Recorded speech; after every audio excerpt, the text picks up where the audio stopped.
শ্ৰীমন্ত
ভাঙন্ত কন্দল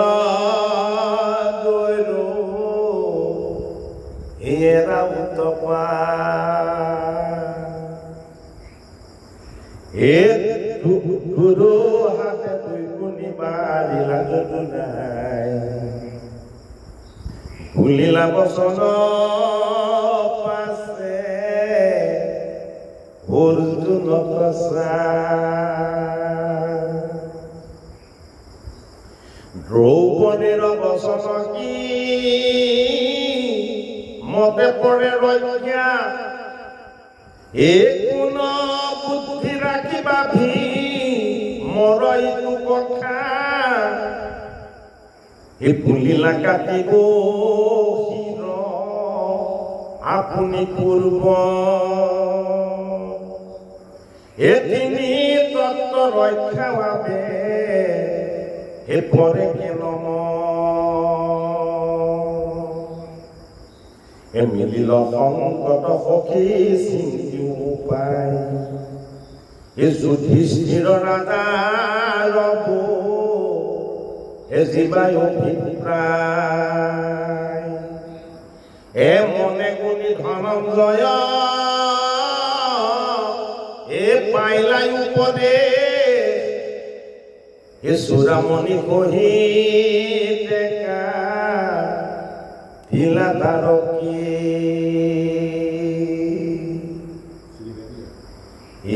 বান্ধ কাটি দেশ ৰজা কিলা কামাৰি সাধুৰ বাদ অৰ্জুনক বলিলা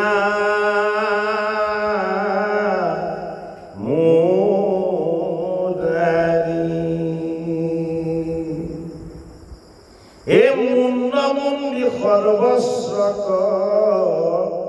কৰিব আগ্ৰহ নিকালিব দেশৰ ভাং গিবনা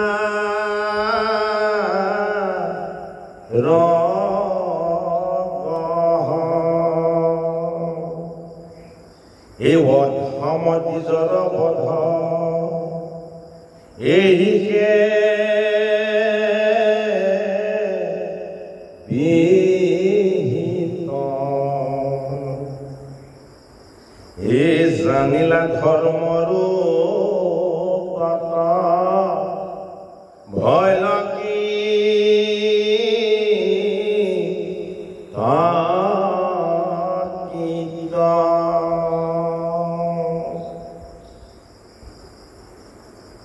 নিগদতি ভূত শুনিওকৰ লিখিত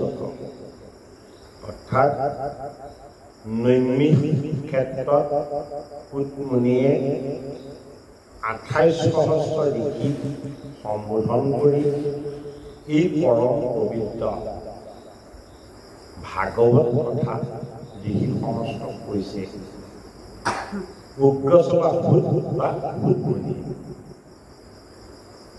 ক্ৰোধে ভীম সেন আহি সেই সময়ত যেতিয়া অৰ্জুনে অশ্বত্থামাক হাত ভৰি সকলো সাৱটি এক কৰি বান্ধি ঠেকেচ মাৰি যেতিয়া দ্ৰৌপদীৰ সন্মুখত পেলাই দিলে দ্ৰৌপদীয়ে 5টা পুত্ৰ মৃত্যুৰ মুখত যিমান বিহ্বল আৰু কাতৰ হৈছে দ্ৰৌপদীৰ গুৰু আৰু অৰ্জুনৰো অস্ত্ৰ শিক্ষাৰ দ্ৰোণাচাৰ্য ইতিমধ্যে দ্ৰোণাচাৰ্য কুৰুক্ষেত্ৰৰ যুদ্ধত ধৃষ্টদ্যুম্নই বধ কৰিছে এতিয়া গৌতমী মাতাৰ একমাত্ৰ পুত্ৰটোৱেই বাচি আছে যিটো পুত্ৰৰ মৃত্যু হৈছে বুলি শুনি দ্ৰোণাচাৰ্যই দেহ ত্যাগ কৰিব বিচাৰিছে আৰু তেওঁ দেহ ত্যাগ কৰিম বুলি ধ্যানত বহুতেই ধৃষ্টদ্যুম্নই তেওঁক তিৰস্কাৰ কৰিছে সেই প্ৰাণৰ পুত্ৰটো 5টা পুত্ৰ বধৰ প্ৰতিশোধ ৰূপে অৰ্জুনে যেতিয়া হাত ভৰি বান্ধি একেলগ কৰি দ্ৰৌপদীৰ সন্মুখত পেলাই দিলে তেতিয়া এগৰাকী মমতাময়ী মাতৃৰ হৃদয়ত যি জীৱ প্ৰেম গুৰু ভক্তি আৰু ঈশ্বৰ কৃষ্ণৰ ক্ষমাৰ গুণৰ যি প্ৰকাশ এই সমস্তখিনি দ্ৰৌপদী মাতাই প্ৰকাশ কৰিলে তেওঁ কৈছে যে 5টা পুত্ৰৰ মৃত্যুৰ শোকে মোৰ হৃদয়খন তেনেই ধান কৰিছে কিন্তু গুৰুমাতা গৌতমীৰ একমাত্ৰ পানৰ পুত্ৰটি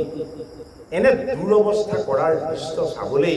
মই জীয়াই থকাতকে মোৰ মৃত্যুই কাম্য আছে এনে কৰুণ দৃশ্য মই কিয় দেখিব লগা হ'ল চাব লগা হ'ল মোৰ কাৰণে মোৰ 5জন পুত্ৰ যদিও বিয়োগ হৈছে কিন্তু মোৰ 5জন স্বামী আছে মাতা গৌতমীৰ একমাত্ৰ পুত্ৰ এই অশ্বত্থামাৰ বাহিৰে তেওঁ জীয়াই থকাৰ আশা আকাংক্ষা দ্বিতীয় এজন নাই গতিকে তেওঁ গুৰু আৰু গুৰুৰ পুত্ৰ সমান বুলি জ্ঞান কৰি অশ্বত্থামাৰ চৰণ চুই সেৱা কৰিলে আৰু অশ্বত্থামাৰ বান্ধ মুক্ত কৰি দিলে ক'লে যে গুৰুমাতাৰ মনত কষ্ট হোৱা এই অশ্বত্থামাক বধ কৰি মোৰ প্ৰীতি সাধন কৰিব হে মোৰ স্বামী আপুনি কৰিব নালাগে এই বুলি কুলত সাধুসন্ত মহন্তসকলে সেই সমাজত থকা সকলোৱে দ্ৰৌপদীক সাধুবাদ কৰি ধন্য কৰি তেওঁক কি কৰিলে অনুপ্ৰাণিত দ্ৰোণীক প্ৰাণ খুলি দি প্ৰাণ দান দিয়াৰ যেতিয়া কথা দেখিলে ভীম দাঁত কামুৰি উদ্ধৱ প্ৰতিশোধ পৰায়ণ হৈ দ্ৰৌপদীক আহি ক'লে যে এনে কেতিয়াও হ'বলৈ দিব নোৱাৰে এই দুষ্ট দ্বিজক কাটা শিৰচ্ছেদ কৰা ইয়াৰ প্ৰাণ ৰক্ষা কৰিলে ভুল হ'ব আৰু ভীমৰ হাতত দ্ৰৌপদী মাতাই ধৰি কৈছে যে হে স্বামী আপুনি মোৰ প্ৰাৰ্থনা গুৰুমাতাৰ একমাত্ৰ পুত্ৰ এই দ্ৰোণাচাৰ্যক আপুনি বধ কৰিব নোৱাৰিব এতিয়া দ্ৰোণাচাৰ্য নহয় দ্ৰোণী অশ্বত্থামাক আপুনি কোনো কাৰণতে বধ কৰিব নোৱাৰিব এই বুলি ভীম আৰু দ্ৰৌপদী ভাৰ্যা আৰু স্বামী কি হ'ল খেলা খেলি লাগিছে ভীমে কৈছে ইয়াক কাটিমেই আৰু দ্ৰৌপদীয়ে কৈছে কোনো কাৰণতে ইয়াক অনিষ্ট কৰিবলৈ দিব নোৱাৰো এই দৃশ্য চাই আছে জগতৰ নায়ক যদুকুলৰ মণি দৈবকী নন্দন কৃষ্ণই ভকতৰ মাজত সদায় সম্প্ৰীতি একতা আৰু তেওঁলোকৰ মনৰ মাজত থকা যি ভেদভাৱ এই ভেদভাৱবিলাক তেওঁ সদায় দূৰ কৰি দিব বিচাৰে দুই ভুজত থকা কৃষ্ণ দ্ৰৌপদী আৰু ভীমৰ ঠেলা হেঁচা যেতিয়া দেখিলে তেওঁ লগে লগেই ঈশ্বৰ ৰূপলৈ চতুৰ্ভুজ ৰূপলৈ আহি গ'ল যে মোৰ এই চতুৰ্ভুজ ৰূপ যদি এই ভকত দুইজনে যদি কেনেবাকৈ প্ৰত্যক্ষ কৰে মই থকাত এনেদৰে ইজনে সিজনক ঠেলা ঠেলি কৰিব নালাগে এই অনুভৱ তেওঁলোকৰ হৃদয়লৈ আহিব আৰু তেতিয়া বাসুদেৱ কৃষ্ণই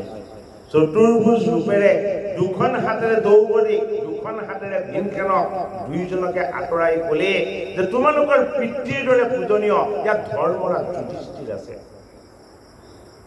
তোমালোকৰ পিতৃসম পূজনীয় তেওঁ সেইজন ধৰ্মক তোমালোকে অৱজ্ঞা কৰি তোমালোকে কিয় ঠেলা হেঁচা কৰিছা ধৰ্মই যি মতামত আগবঢ়াব তোমালোকে সেই বাক্য শুনা আৰু ময়ো তাকে শুনিবৰ কাৰণে অপেক্ষা কৰি আছো এতিয়া অৰ্জুনে ধৰ্মৰাজৰ কথা চিন্তা কৰিলে আৰু চিন্তা কৰি পেলাই বাসুদেৱ কৃষ্ণক জনালে যে হে বাসুদেৱ হে কৃষ্ণ এই দুষ্ট দ্বিজক বধ কৰিলেই জানো সমস্যা সমাধান হ'ব এই দুষ্ট দ্বিজই ভয়ংকৰ ক্ৰোধ আৰু প্ৰতিশোধৰ তাৰণাত যি এনেকুৱা ধৰণৰ অকাৰ্য কৰিছিল ইয়াৰ মূল কাৰণ আছিল ইয়াৰ মস্তিষ্কত থকা প্ৰতিশোধ পৰায়ণ হিংসা দেশ আৰু বিদ্বেষ ভাৱবিলাক এই ভাৱৰ বীজটো যদি কেনেবাকৈ নাইকিয়া কৰি দিব পৰা যায় তেতিয়াহে ইয়াৰ আচল শাস্তি হ'ব এই বুলি দ্ৰোণাচাৰ্যৰ অগ্ৰভাগৰ চুলিখিনি মুণ্ডন কৰি দিয়া হ'ল কোনে কৰিলে অৰ্জুনে কৰিলে যে তুমি যি পাপ কৰিছিলা এই পাপৰ প্ৰায়শ্চিত্ত তোমাৰ চুলিৰ অগ্ৰভাগ ছেদন কৰি দিয়া হ'ল আৰু যিটো মণিক লৈ তুমি গৌৰৱ কৰি তোমাক কোনেও তুমি তোমাৰ সমান শাস্ত্ৰজ্ঞ এই জগতত কোনো নাই বুলি তুমি যিটো কৰা সেইটো অধৰ্ম নহয় বুলি এই জগতত তুমি যিটো প্ৰচাৰ কৰিব বিচাৰিছা তোমাৰ এই দুষ্ট ভাৱনাযুক্ত বেয়া শিক্ষাৰ এই শিৰোমণিটোৱে মই আজি উঠাই ইয়াক ছেদন কৰি দিম এই বুলি আমাৰ মনত থকা আসক্তি আমাৰ মনত থকা প্ৰতিশোধ আমাৰ মনত থকা বিদ্বেষ আমাৰ মনত থকা ঘৃণা আমাৰ মনত থকা ঈশ্বৰ বিমুখী চিন্তন এই চিন্তনবিলাকৰ নামেই হ'ল অস্বস্থমাৰ হৃদয়ত থকা শিৰোমণি ভকতৰ সংগ নহ'লে ভাগৱত শাস্ত্ৰ নহ'লে গোবিন্দৰ উপাসনা নহ'লে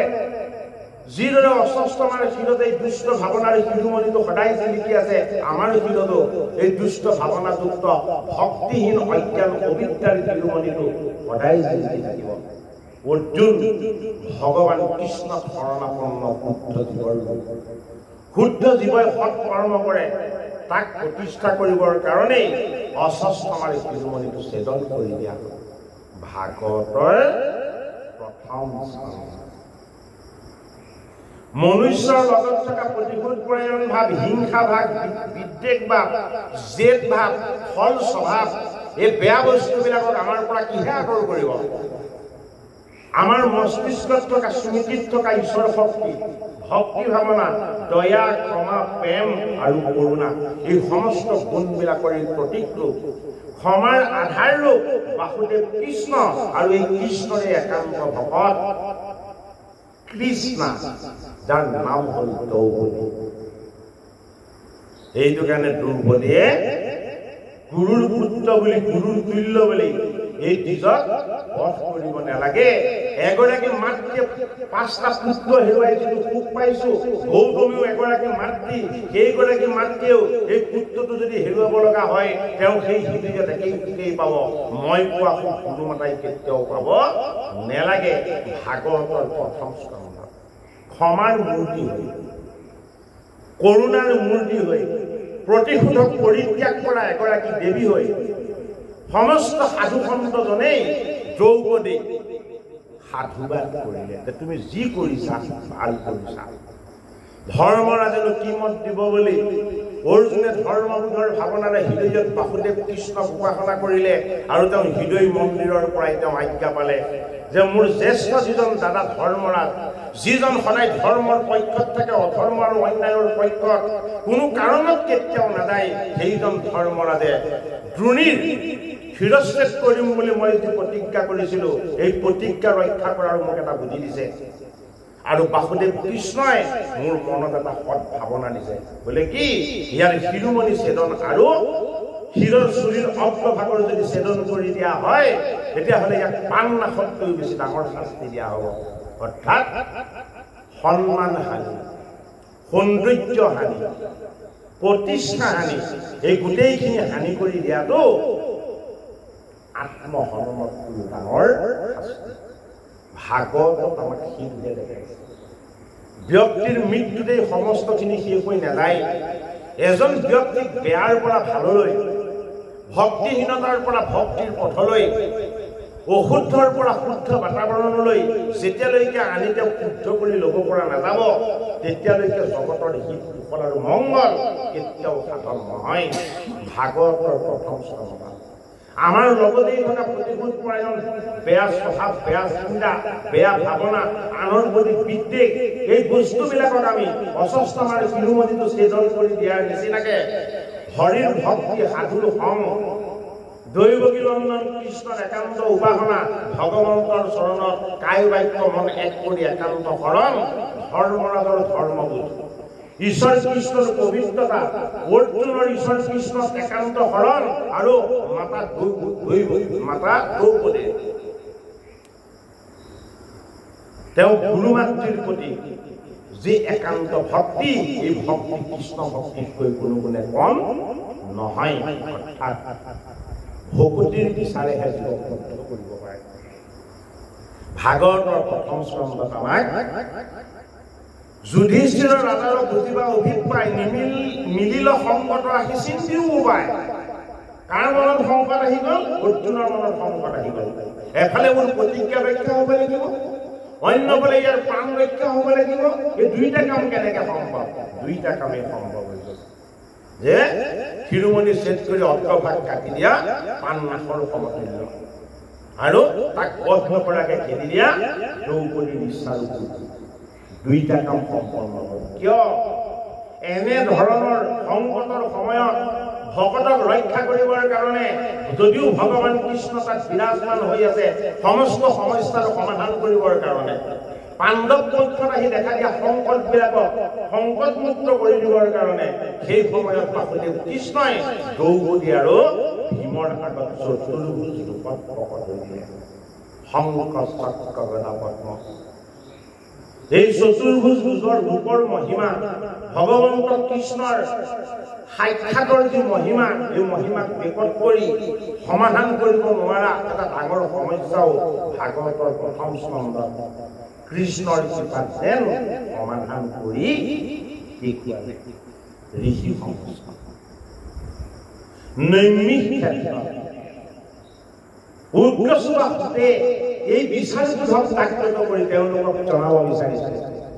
যে যিজন কৃপাময় হৰিৰ শ্ৰৱণ কীৰ্তনৰ আনন্দৰ পৰা তোমালোক বঞ্চিত হৈছিলা সেইজন কৃষ্ণই নৰৰ দেহলৈ হৈ আহিও নাৰায়ণ হৈ চতুৰ্ভুজ ৰূপত প্ৰকট হৈ ভকতৰ সমস্ত সমস্যা কেনেদৰে তেওঁ সন্মুখত সমাধান কৰি দেখাইছে তোমালোকে এবাৰ কি অনুভৱ তোমালোকৰ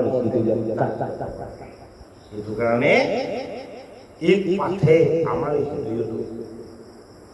পাপ তাপ যিমানখিনি আমাৰ সঞ্চিত অপবিত্ৰতা আছিলে এই সমস্তখিনিকেই আমাৰ পৰা আঁতৰ কৰিব বিচাৰিছে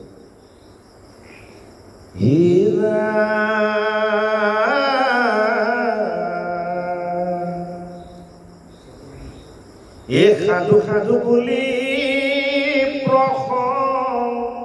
শিল যুধিষ্ঠিৰ এ সাফলীলাপতি গায়ল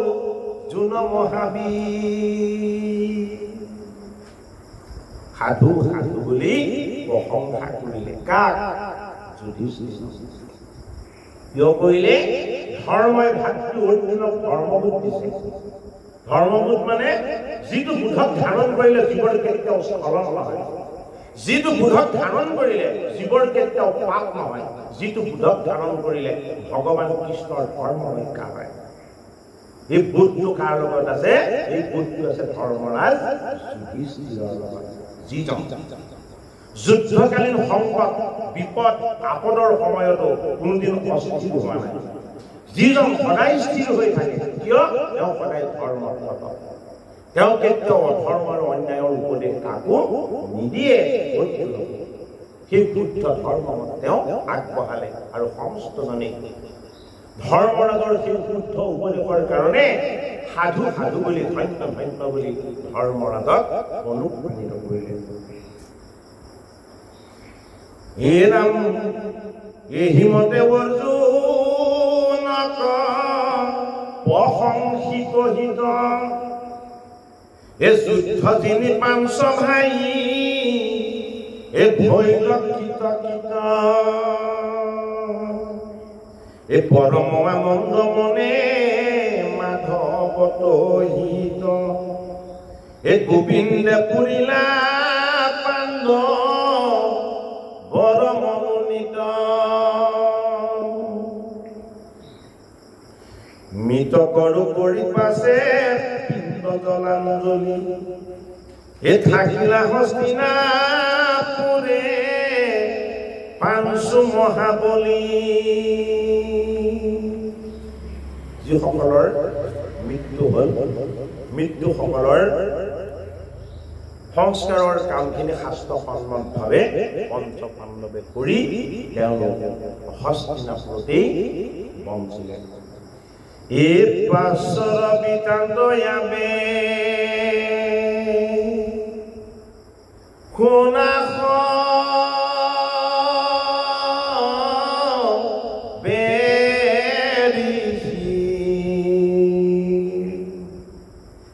ভাৰত যুদ্ধ সাঙ্গ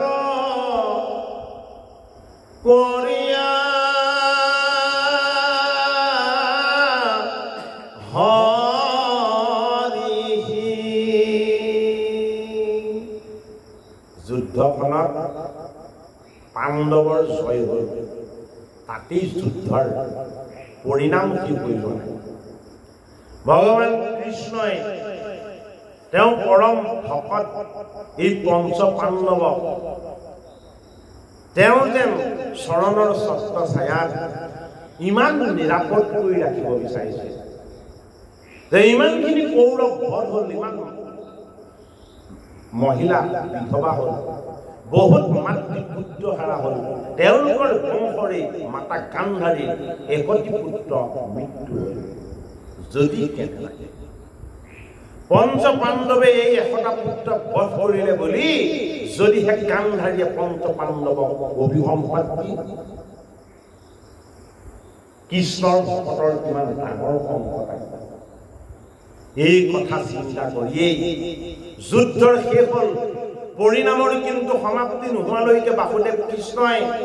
কেতিয়াও তেওঁ কাৰ্য শেষ হ'ল বুলি তেওঁ ঘোষণা নকৰে পঞ্চ পাণ্ডৱক সমস্তজনক লগত লৈ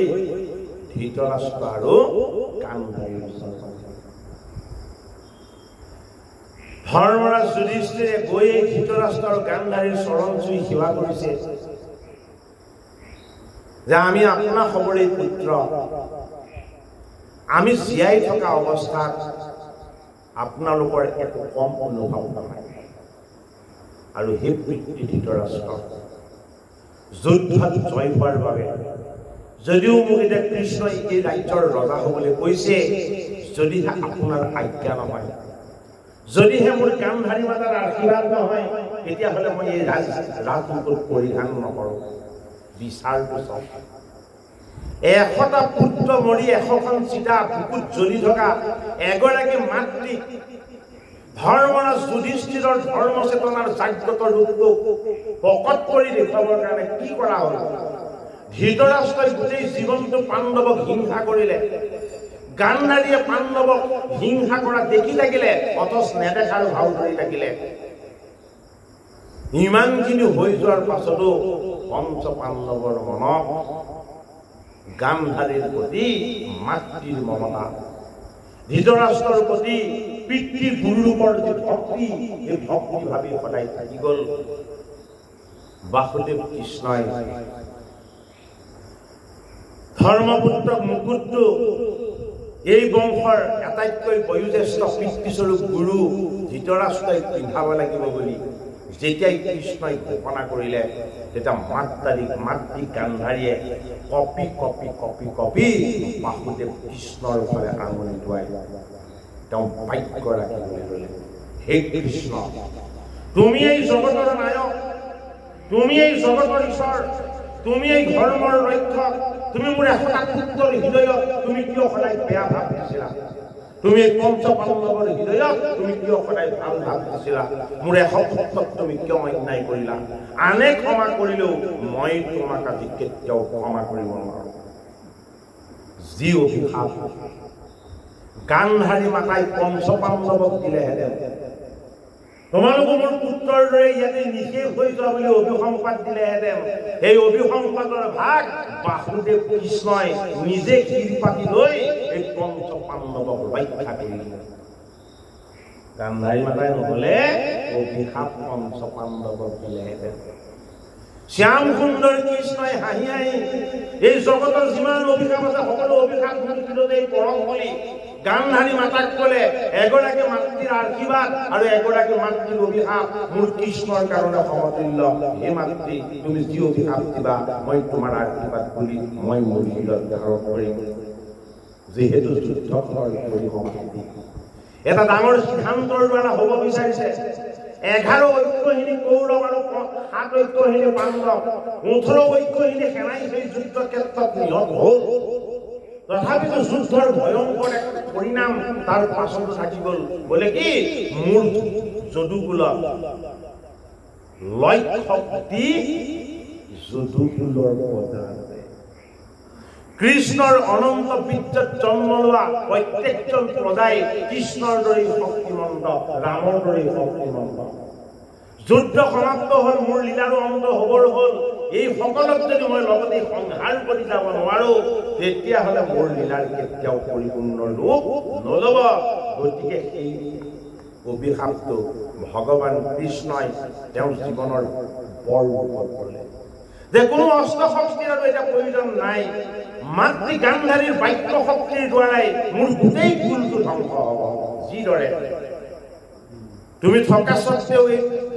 হস্তিনাপুৰৰ কৌৰৱসকলৰ 100 পুত্ৰৰ মৃত্যু হ'ল, মই তোমাক আজি অভিসম্পাত দিছো। তুমি থকা স্বত্বেও গোটেই যদুকুলটো ধ্বংস হ'ব তোমাৰ সন্মুখত। গতিকে কৃষ্ণৰ ইচ্ছা যিসকলক যদুকুলৰ পতা কৰি তেওঁ আনিছিলে, সেইসকলক অস্ত্ৰৰ শক্তিৰে নহয়, বাৰুণী সুৰা আৰু গান্ধাৰীৰ বাক্য শক্তি আৰু লগতে ঋষিৰ অভিসম্পাত, এই সমস্তখিনি বস্তুক এক কৰি বাসুদেৱ কৃষ্ণই সংসাৰ চলালে আৰু কি ভূমিভাৰ হৰণৰ দায়িত্ব তেওঁ পালন কৰিলে। এইটো কাৰণে সেইজন কৃষ্ণতে আমাৰ একান্ত শৰণ হ'ব লাগে। সেইজন কৃষ্ণতে আমি একমাত্ৰ ভক্তি কৰিব লাগে। যিজন কৃষ্ণৰ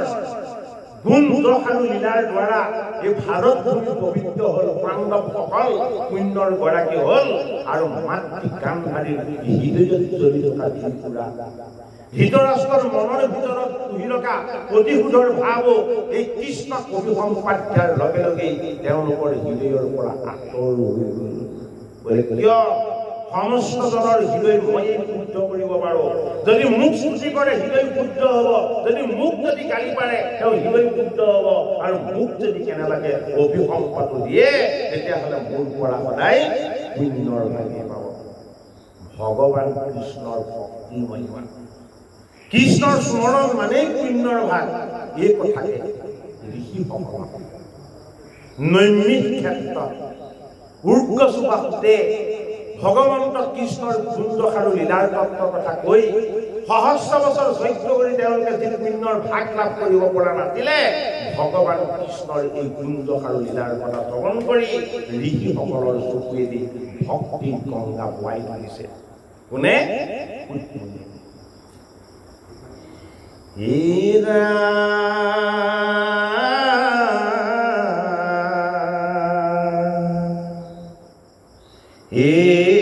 দ্ৰৌপদী সুভদ্ৰা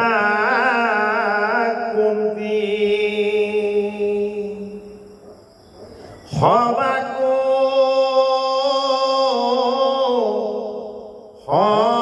সম্বোধি এ চৰিলা ৰথত ভীম অৰ্জুন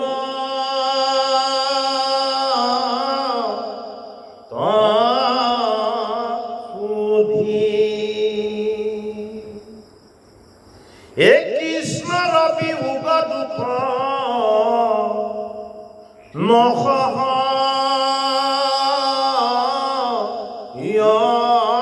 মনে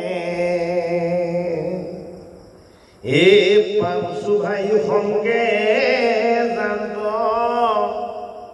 সজল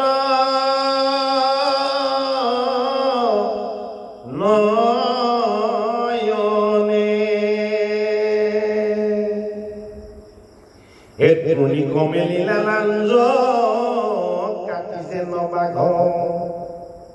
এ দুৰ্জন দিজৰ আখি এ চৰি গৈলা ৰাগ এ পাঞ্চু ভাইক লাগি পাঞ্চ এ গোট ব্ৰহ্মবান এ অৰণ্যৰ পৰা কৰিলা সন্ধান। গতিকে মৰ্যাদা হানিটো আত্মহৰণতকৈ ডাঙৰ শাস্তি। অৰণ্যৰ মাজলৈ গৈ সমস্ত অস্ত্ৰ শিক্ষাতেই পাৰ্গত সৰ্বশাস্ত্ৰজ্ঞ পণ্ডিত দ্ৰোণীয়ে ভাবিলে যে মোক আত্মহনন কৰাৰ মোৰ সন্মান লাঘৱ কৰাৰ হানি কৰাৰ তাৰ যিটো পৰিণাম এই পৰিণাম পঞ্চ পাণ্ডৱে ভুগিবই লাগিব কি কৰিলে 5 পাক ব্ৰহ্মাস্ত্ৰ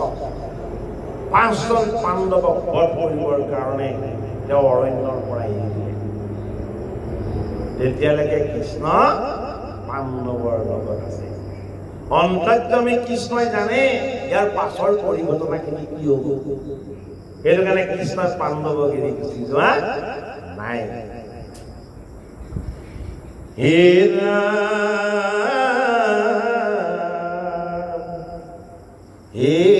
উত্তৰাৰ গৰ্ভে আছে পাণ্ডুৰ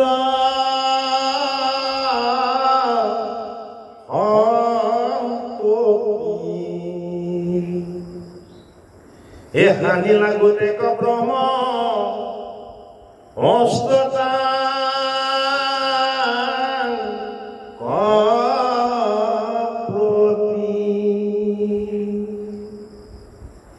হে অপান্দ্ৰ বা পৃথিৱীক ৰিবুৱা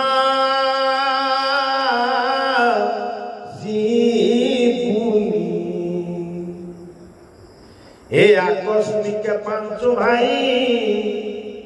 দেখো মা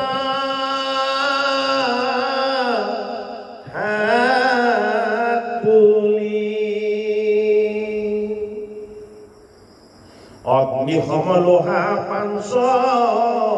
একোটা খেদি আহে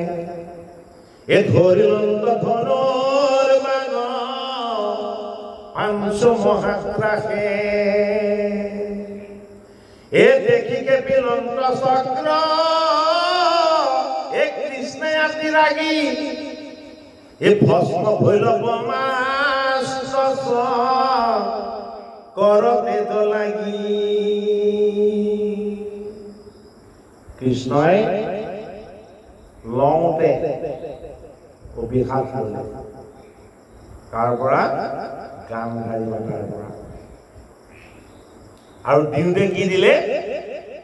পাণ্ডৱক জীৱন দান তেওঁলোকৰ বংশ একেবাৰে অপাণ্ডৱা হৈ শেষ হওক বুলি যি ব্ৰহ্মাস্ত্ৰ মাৰিছিলে এই ব্ৰহ্মাস্ত্ৰ নিৰ্যাণ কৰিব পৰাৰ শক্তি যিকণ আছিলে ব্ৰহ্মহায়ক অস্ত্ৰ ইতিমধ্যে অৰ্জুনে প্ৰয়োগ কৰি সেই অস্ত্ৰ নিৰ্যাণ কৰিব পৰাৰ শক্তি সামৰ্থ্য অৰ্জুনে নাইকিয়া কৰি গৈছে ভগৱান কৃষ্ণৰ সুদৰ্শন চক্ৰই সমস্ত অস্ত্ৰৰ শক্তি আৰু সামৰ্থ্যক নিৰ্যাণ কৰি দিব পাৰে সেইটো কাৰণে এইবাৰ বাসুদেৱ কৃষ্ণই তেওঁ চক্ৰৰ তত্ত্বটো প্ৰকাশ কৰিলে যি চক্ৰই জীৱক ৰক্ষা কৰে যি চক্ৰই এই জগত পবিত্ৰ কৰে যি চক্ৰই দুনিৰ ব্ৰহ্মাস্ত্ৰক ধ্বংস কৰে সেই চক্ৰকে ধাৰণ কৰিছে সুদৰ্শন ৰূপত বাসুদেৱ এই চক্ৰ তেওঁ যে এনেই ধাৰণ নকৰে তাকো বুজালে যে মোৰ পৰম ভকত পাণ্ডৱক যদি কেতিয়াবা বিপদ আহে মই যদি মোক যদি কেনেবাকে স্মৰণ কৰে তেতিয়াহ'লে মই মোৰ চক্ৰৰে সৈতে সমস্ত অমংগল সমস্ত সমস্যা সমস্ত তেওঁলোকৰ সংকট মই তেওঁলোকৰ পৰা মুক্ত কৰি দিওঁ সেইটো কাৰণে শংখ চক্ৰ গদা পদ্ম হাকা নাৰায়ণ দৈৱকীয়ে গৰ্ভস্থ কৃষ্ণ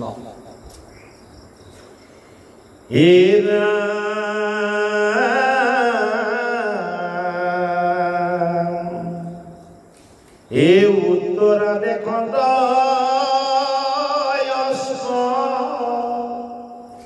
আখৈ লোহাময় এই গৰ্ভৰ বিনাশ হেতু হইলা মহাভয়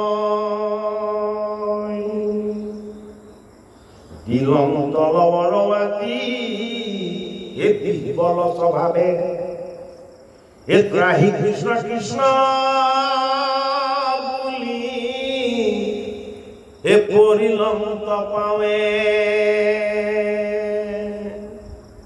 লোহাময় ব্ৰহ্মাস্ত্ৰ উত্তৰাৰ ফালেও আহিলে দেহ উত্তাপত দহন হ'বলৈ হ'লে মৃত্যুতুল্য কষ্ট অনুভৱ হ'বলৈ ল'লে আৰু তেওঁ বিহ্বল হৈ কাতৰ হৈ আহি কি কৰিলে ভগৱান কৃষ্ণৰ চৰণ স্পৰ্শ কৰি কৃষ্ণক অনন্যভাৱে স্তুতি কৰিবলৈ লাগিলে। এ ৰাম এ খেদিয়া কিবা গৌতমক প্ৰতি এ কৰা পৰিত্ৰাণ বন্ধু এ মাধৱ সম্প্ৰতি এ হেৰাহি পাইলা মোক দুৰন্ত মৰণে এ অভয় চৰণ পায়া এ পখিলো শৰণে এ অগতিৰ গতি বাপ এ কোন পৰিত্ৰাণ এ তুমি বিনে ৰাখন তানে দেখো নাথোৱা গদাধৰ বিপুলৰ ধনুৰ্ধৰ অৰ্জুন অস্ত্ৰ শিক্ষা সহদেৱ হয়নে নকুল ধনু শিক্ষা এই সমস্তখিনি তেওঁলোকৰ পাণ্ডৱ থাকোঁতেও এইবাৰ উতৰাই গৈ ক'ত আশ্ৰয় ল'লে ভগৱান কৃষ্ণৰ যে এই মৃত্যুতুল্য সংকটৰ সময়ত যদি বাসুদেৱ কৃষ্ণই ৰক্ষা নকৰে তেতিয়াহ'লে আপুনি ৰক্ষা কৰোঁ না নাই। হে ৰাম নাহি চিন্তা মৰুময়ী হৰে এ কৰিউক ৰক্ষা মাত্ৰ এ মোৰ গৰ্ভৱতী এই অস্পয় মোক এটা মৃত্যু দিব মোকেই নহয়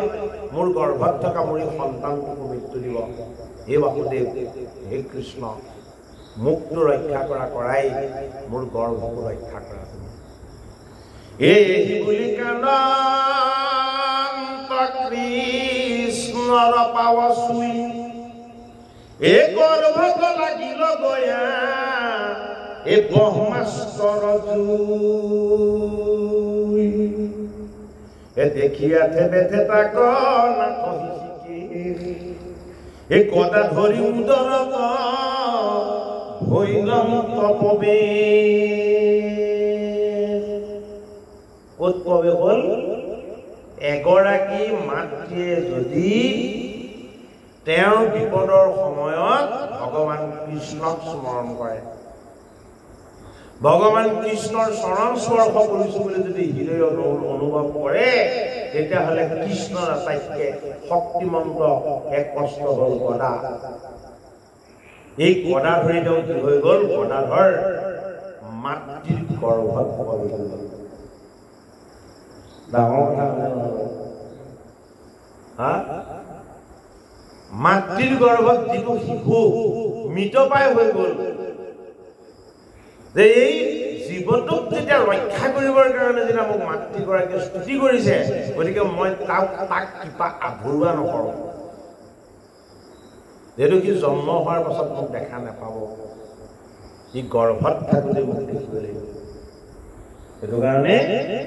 এফালে তেওঁ অমৃত দৃষ্টিয়ে তাক জীৱন দান দিছে আৰু অন্যফালে চতুৰ্ভুজ ৰূপ ধাৰণ কৰি এই জীৱটোক তেওঁৰ সমস্ত অলংকাৰ আৰু সৌন্দৰ্যৰে সৈতে প্ৰকাশ হৈ তেওঁক প্ৰত্যক্ষ কৰে। অৰ্থাৎ পৰীক্ষিত ৰূপী জীৱ কৃষ্ণৰে অংশ কৃষ্ণৰ অংশ জীৱৰ লগত কৃষ্ণৰ আশীৰ্বাদ সদায় থাকিব। ভগৱান কৃষ্ণই লীলা কৰা আৰু চাৰ নকৰা হ'লে হয়তো আজি ইয়াত আমি বহি থাকিব নোৱাৰিলোহেঁতেন আমি বহি থাকিব পাৰিলোহেঁতেন কিন্তু ভাগৱত চৰ্চা নহ'লে তাকে নকৰা হ'লেতো আমি কিয় বহি থাকিলো তাকে কৈছোঁ কাম্য কথা পাতিলোহেঁতেন